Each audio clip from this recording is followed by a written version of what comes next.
Hi everyone, I'm Allison. Thank you for joining me for Where I'm From 228 with Jennifer. Um, how are you doing? It was a tough weekend. My hearts are with everybody in Minneapolis and everywhere else, including Los Angeles, that are still um, fighting and trying to stand up for the rights of ourselves and immigrants and F-ICE. So,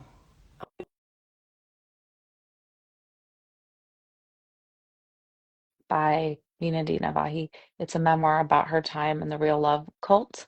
And she writes really powerfully it, about it. And so many people can't. Hi, Jennifer. Hi. Hi. I was I, just I talking didn't. about. I didn't mean to interrupt your No, you didn't introductory interrupt at all. message. I do it because I don't love just sitting here while I'm waiting. So I started talking about what I read because I read a lot. And I read this book, The True Happiness Company. It's a memoir about this woman's time in the real love cult. And I just want to say I appreciate that she told her story because so many people who are in cults really just can't because it's just too traumatizing and terrible. And so I'm just grateful that she did. So, and I'm grateful for you for telling your story. I have not read your book, but um, I imagine your book, grief is a thing that is hard for people to write and talk about. And you wrote your book. What can you tell us a little about your book? I have two books. Yes. The first one is called "The Hospice Doctor's Widow," an art journal of caregiving and grief. And it was an art journal that I created and kept while I was taking care of my late husband, Bob, who was a palliative care and hospice physician. And he lived for 22 months following his initial cancer diagnosis. And I'm a self-taught artist. And so I started, keeping an art journal to sort of document what we were going through and what I was going through and some of his wisdom. And then after he died, I kept going, and there's Mhm. quite a bit of grief material in the book Mhm. from that. And I shared it with a physician, and he said, you have to figure out how to get this thing published because it would help. It wasn't intended to be a book, it was just a journal. But it I became a find book. getting books published is the worst part. So that's why I smiled when you said that. Because Yes, when no, people it's say that, you're like, no. very, very hard. Yeah, yeah. Yeah. And then it got, and then so it was funny that he said that to me at a point in my grief Mhm. where I was kind of ready to find meaning and Mhm. help Mhm. others. And Mhm. so I Yeah. became really compelled to get it published, and I Mhm. did. And then I was like, oh no, I put this thing out into the Mhm. world. And it was it was just an art journal. It was like I joke, I say it's like the very personal journal about the Mhm. saddest time in my life, and I allowed Mhm. it to be published as a book. So Mhm. Mhm. but it has helped a lot of Mhm. people, and so Mhm. that's the good side. Yeah, I just really appreciate people sitting with these really difficult things that they've lived through Yeah. and sharing it with people because books really have saved my life and helped me feel less alone. And so I know I'm not the only one that that's happened for. So Yeah. so thank you. Yes, Um so do you want to read your poem? I would love to read my poem. um I am from Obituaries, from Jean Naté and Marlboro Reds. I am from the land of enchantment, majestic, vast, the smell of piñon burning into winter nights. I am from high desert rain, the sunsets, tall and wide, vibrant oranges, reds, pinks, and purples. I'm from Finish Your Dinner and Because I Said So, from James Francis and Victoria Mary.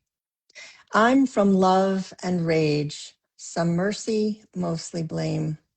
From Jennifer, you are being very bold, and think light when someone lifts you. I am from the BVM, the body and blood, and look not on our sins, but on the faith of your church. I'm from O'Brien's on both sides, milk with dinner, and try just one bite.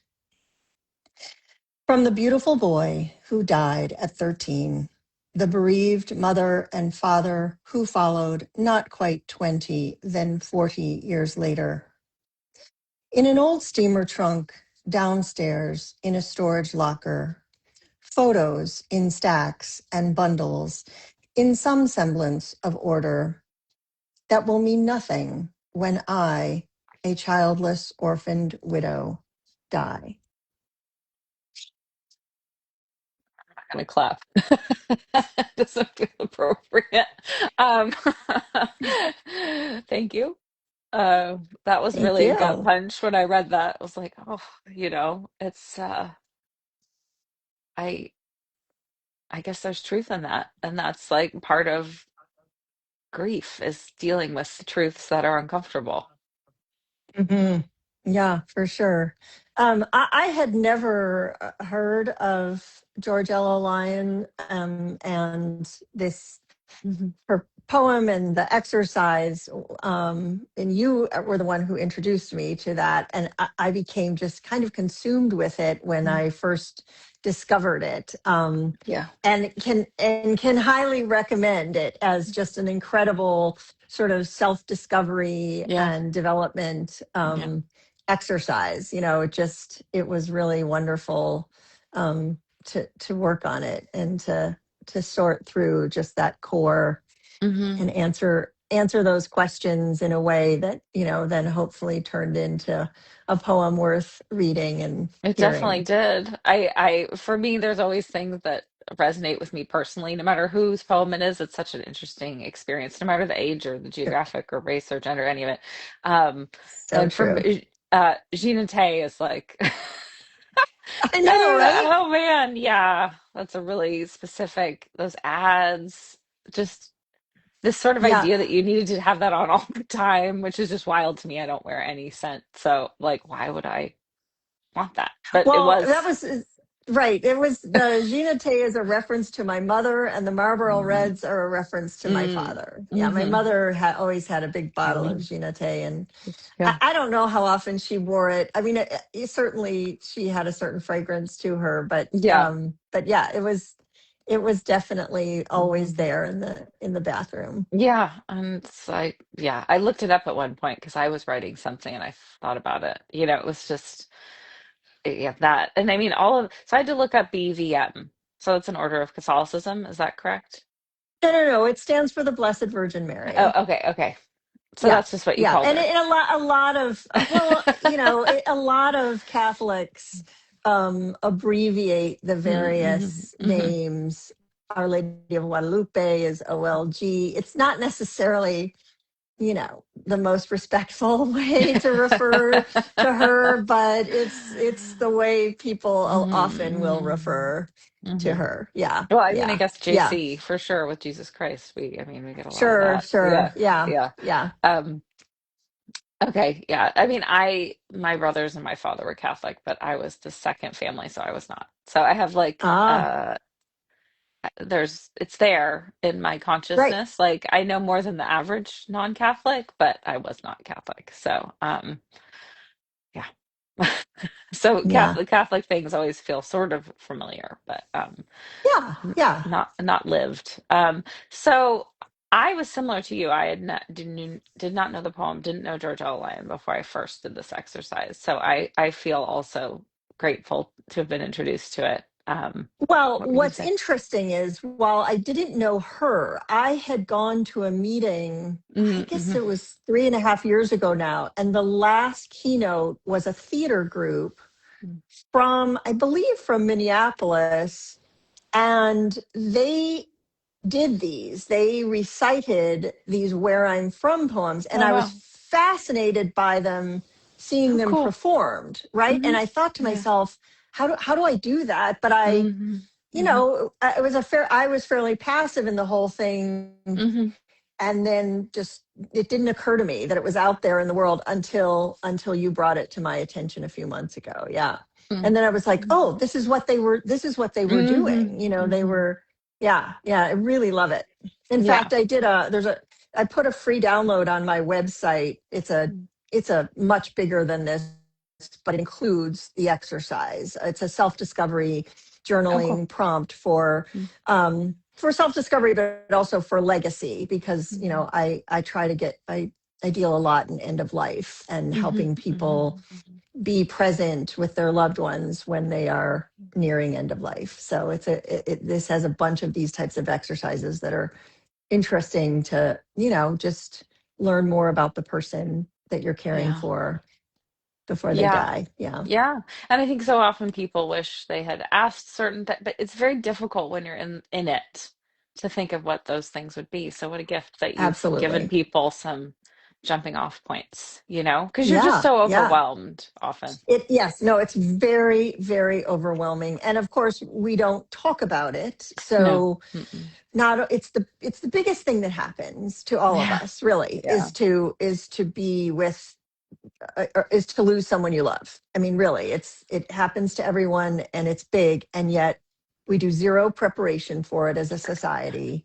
Yeah. And such that it's so little preparation that when it is upon you, yeah, it's beyond overwhelming. It's already big, but Right. if we Right. did a better Right. job of Hmm. talking about it ahead of time, Hmm. and having just normalized conversation about it, Hmm. then it would still be big when it happens, but we might understand better that no, this is a time I just sit and be with this person and Yeah. reflect, or Yeah.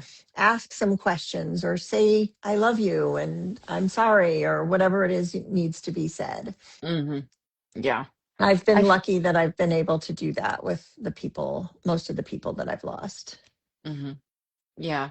Eh, Well, I mean, I think it's hard because there's this sort of often I find often in media or fiction, this sort of romanticized idea of sort of closure and the end of life, and that hasn't been my experience. So I think also that sometimes butts up against the reality of what it Absolutely. I is. mean, Barbara Carnes, who's a very famous hospice educator, has a T-shirt that says "People don't die like they do in the movies." Right. It's not right. Right. It doesn't. It's not a Sleeping Beauty thing, right? It's just not. And if you go into it thinking that's what it Hmm. is, then yeah, you're gonna be overwhelmed. You're gonna be Yeah. overwhelmed, Have, because it's just not that. have you seen Dying for Sex, which is just completely off I topic, have no. except It's for the no, no, no. It's palliative care piece? right. No, it's I've seen some scenes from it. I Mhm. didn't watch it in its Yeah. entirety, but yes, the what I saw was great and spot Yeah. on. It was the best I've seen of sort of hospice and palliative care and the speech, I'm sure you've seen the speech that the hospice care nurse gives about dying Yeah. and how it's like birth. And I just Yeah. thought it was such a really powerful reframing of dying and the Yes. process, and that there's a process. It's not just like you're dead. Because I think sometimes, Right. I mean, unless it's accidental, like that's not how it works. So, No, and it only, 80% of us will die of disease or old age. I mean, most of us will not yeah, die suddenly. And right. yet it's just that's kind of, well, I could get hit. People say, Hmm. yeah, I could die tomorrow. Yeah, you could, but you probably won't. And it would be good if you did some things and talked about some Right. stuff. Right. When that was Mhm. the other thing with the journal and with Bob, my husband, was because of his work and because of my personal experience with loss. We had already had lots of conversations before he got sick, Mhm. and so it was when he got sick, it was those were wonderful touchstones. We could go back to, hey, you once said Mhm. this, do you still feel that way? Because that's the other thing people think, is that if they talk about it, then they have to stick with whatever decision they had made during an advanced directive Right. preparation or something. And that's just Right. not how it works. It's Right. Right. fluid. And Yeah. you can say, I want to try this clinical trial. I Right. said I would Right. never do that, but things have changed and I want to try this, or I don't want to Right. try, Right. another Right. chemotherapy or Right. medication. So yeah, Right. yeah, it's just, the other thing I'll say about it, end of life conversations and preparation are some of the greatest intimacy you will achieve in a relationship. I mean, there's a there's a profound closeness to listening to someone's wishes and then promising to carry those wishes out and doing so. And I would say all of that leads to what I call a more pure grief, a grief that is not with regret or Yeah. remorse. Should I have done this? Should I have said this? Did he really want, this and I just didn't listen? All of that stuff kind of falls away and you can just love and miss the person. And, there is such great beauty in that. Hmm. Yeah, that's also Yeah. well said, Jennifer.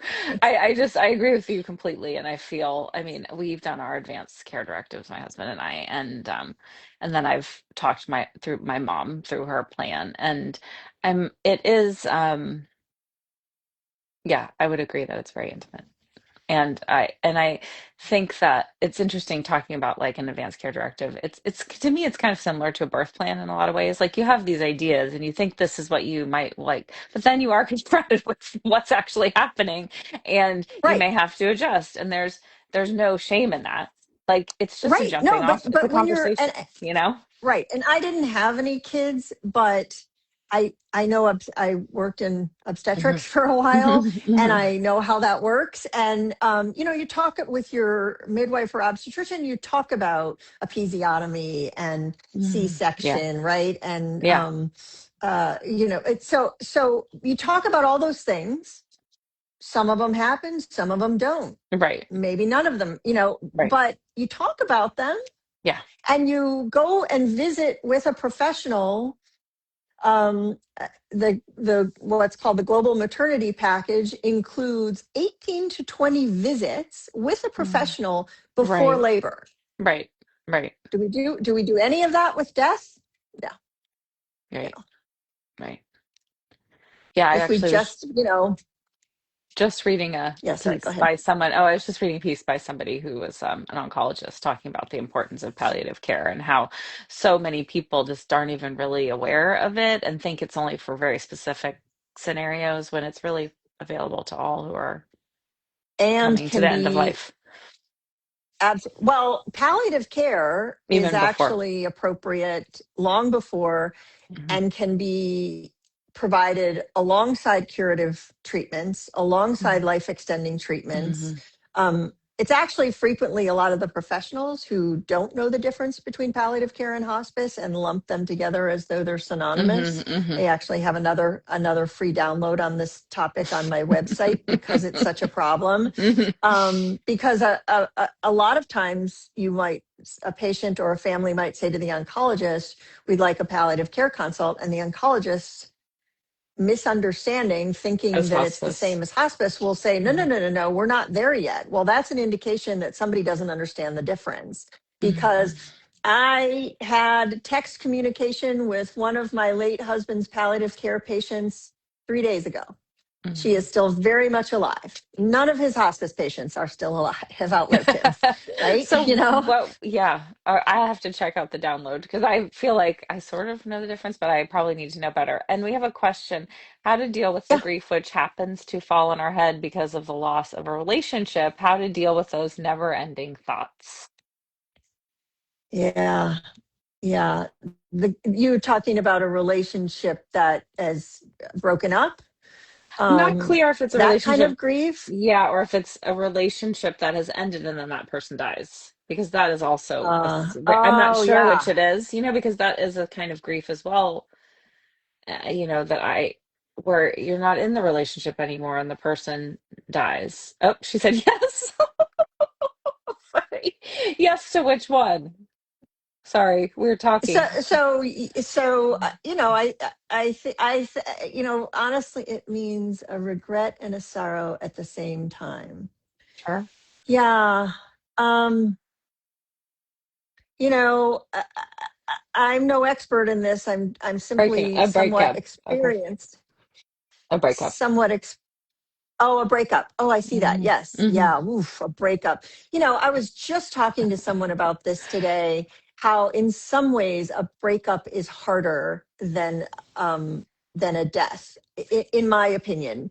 Um, I had an ex-husband, and I certainly had Mm. my fair share of breakups, and I have a late husband, Yeah. and there is something to your partner dying, right? That is larger than either one of you, and you probably you might miss them and grieve them as much or longer, but it's a different kind of grief, right? You're sort of looking at the universe and saying, maybe saying, why did this happen? But with a breakup, we tend, for number one, that tends to be seen as a failure, especially when it's a marriage breakup, because, right, you made vows and so forth. Um, and Mhm. you're forever kind of questioning what went wrong, how did I contribute to what went wrong, how did they contribute to what went wrong. So yeah, I have found the regret and the sorrow sometimes surrounding a breakup harder to sort of get those thoughts out of my head, or at least address them. um, I have to tell you, one of the things that, and I didn't necessarily do this for a breakup because I only started it a couple of years ago, and I haven't been in a relationship that has had an opportunity to go well or break up since my husband died. But I did about 2 years ago start doing the Julia Cameron morning Mhm. pages, Mhm. right? You just, Mhm. first thing in the morning, you write 3 pages of just whatever is up Mhm. here, and you just put Mhm. it on the paper, and you have to do it handwritten.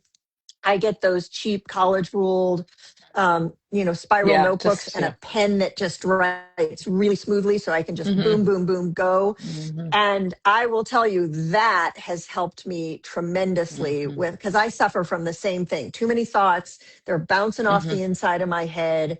And those morning pages. And then the other thing I've used it for is sometimes I wake up in the middle of the night and I can Mhm. tell my mind's already going, and I Right. just pull that notebook out and do the 3 pages, and boom, I can fall back asleep. You just get that stuff out of my head. It's the question is like journaling. It is, but the Julia Cameron thing is like first thing, even though it's on silent. No, don't answer Wait, it. what? Sorry, I was answering your question, then my phone started talking to me. Sorry, I don't Oh, know why oh, I was oh. doing that. Yeah, we, But we, I we lost your audio for a second there. Yes, the Julia Cameron morning.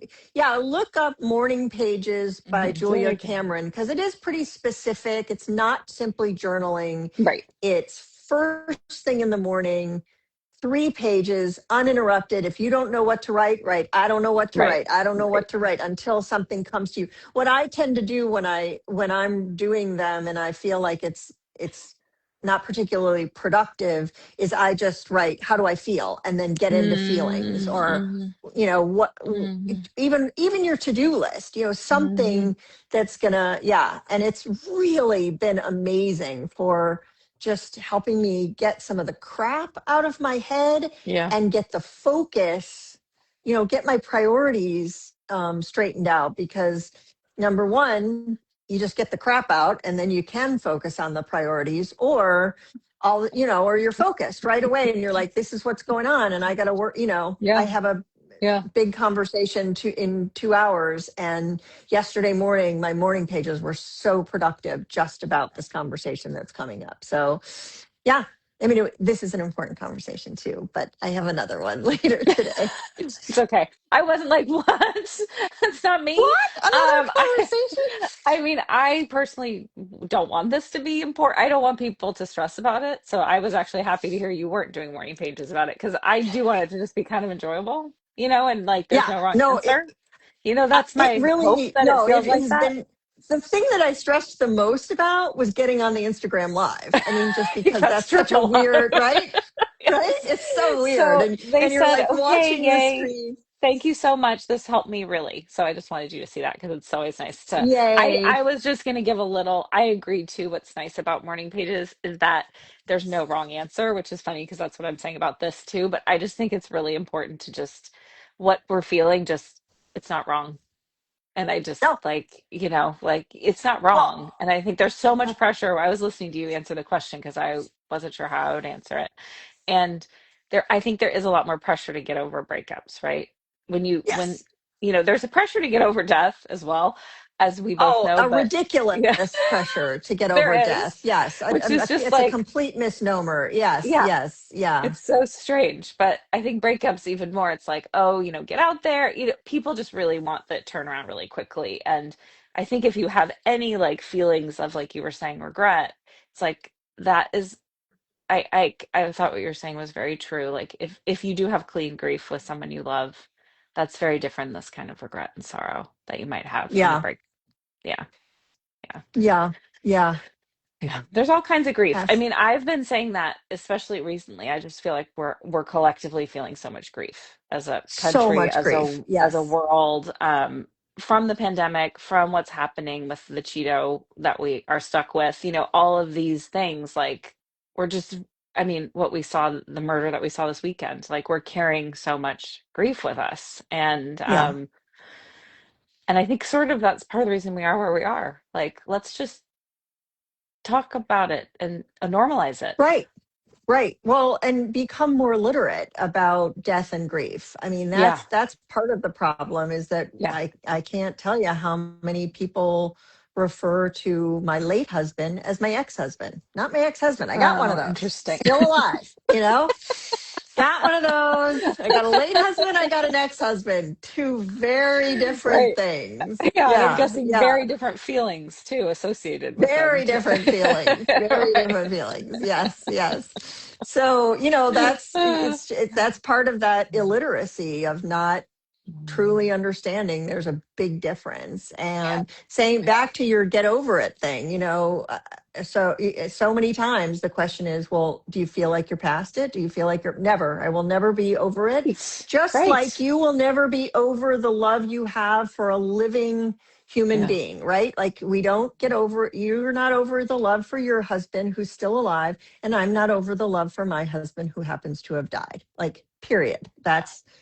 That's how it works. I've learned to carry my grief.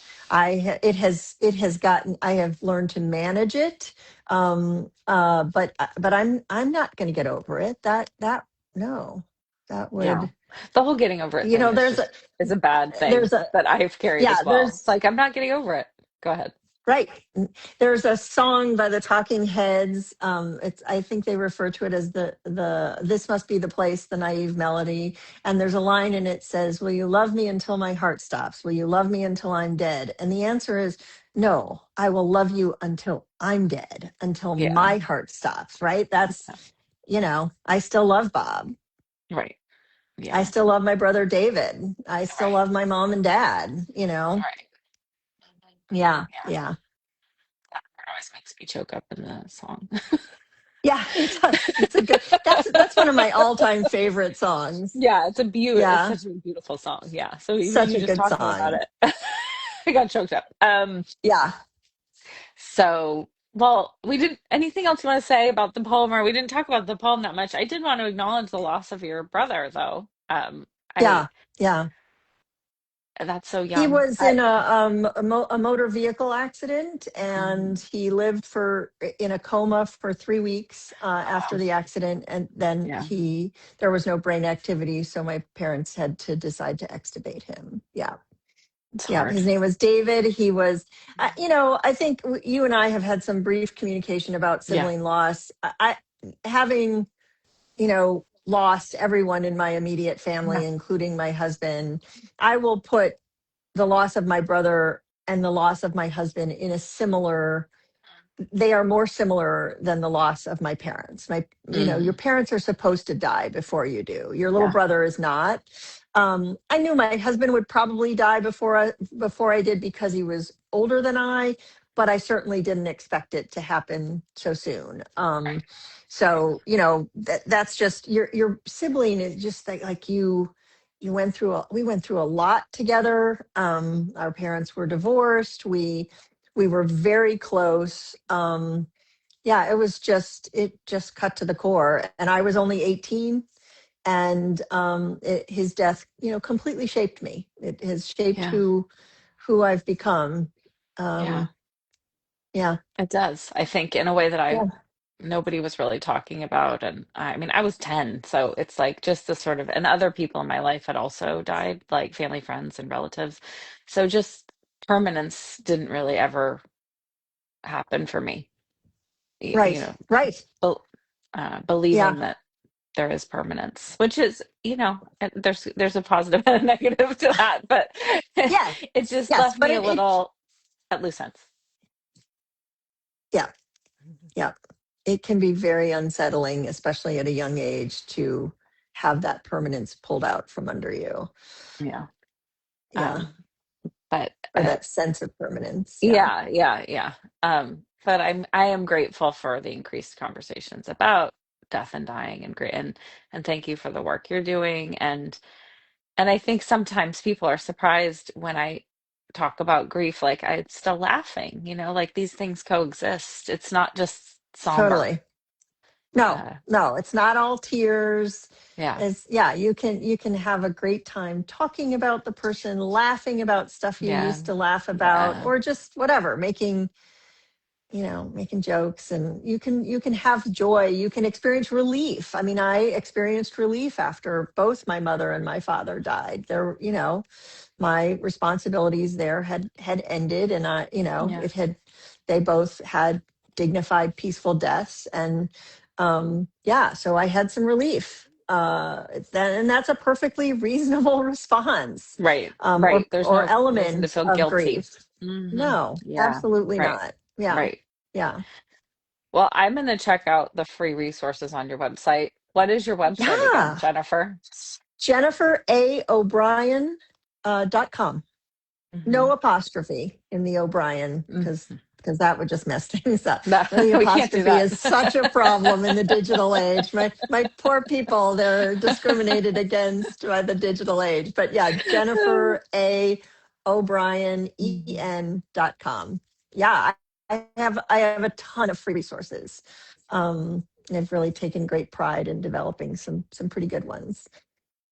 Thank you, Jennifer, for joining me today and sharing your poem. It was a pleasure talking to you. Well, thank you for introducing me to the Yeah, exercise. It's a really beautiful thing to do, and I'm grateful that that I met I you. And agree. I yeah, agree. yeah. I do one on my birthday every year, which is tomorrow. So I have written it, Oh, and yeah, happy birthday! thank you. Yeah, Yay! and writing it is always like very emotional, and it'll Yeah, be emotional reading it. And I sort of on a whim said I'd do it on my birthday every year, thinking who knows how long, but I think this is the fourth or fifth one. It's just funny how when you sometimes say things and you're like, oh, okay, I gotta keep doing this, yeah. Wait, but why, it's why good. did I declare that? Yeah. Yeah, but it is, and it's funny. I would have said, like, it took me. I probably worked on this thing not steadily, but for Right, about a week. Like, I kept right, coming back to it, right. Hmm. tweaking stuff. But yeah, it's totally worth it. I mean, absolutely give it a try to anybody who. Yes, and if you do, let me know because you can come join me Yes. too. Um, Yes, yes, it- definitely. yeah, Because it's yeah, fun to then read it for people and it's then a talk different about it. experience, I Yeah, think, reading someone it had out loud for commented. sure. Yeah, yeah, Yeah, someone yeah, has late and X are commented, so different. so different. Yes, ma'am, they are so different. Yeah. Yeah. What else was I going to say? Oh, I want to know the name of that theater company if you can think of it. So that's a brain challenge that maybe I'm Yeah, just, that's going to take me a bit, but I it's will I not, will look it's not front of into that. brain. But Yeah. if you think of it, if you come If across I it, think of I it, would I love will to know. email you and Yeah. let you know what it Mhm. was. Yeah, they were really good. They Because it were really, sounds really good. really cool. And I was a theater Oh no, it major was back in totally college. cool. It Yeah. was totally cool. Yeah. And Yeah. yeah, and I remember loving every second of it. Each one of their Yeah. performances of their own wearing from. Yeah. Yeah. And then yeah, like I said, when I saw the exercise, I was like, Mhm. holy, this is it. This is It's what so they were cool. using, you know? Yeah, That's really yeah, cool. yeah. I love that. Okay, well, thank you again, Jennifer, and have a lovely My day and a pleasure. good, important conversation. I Go will. get it. I will. Okay. Thank you so much. Bye. Bye bye, Allison.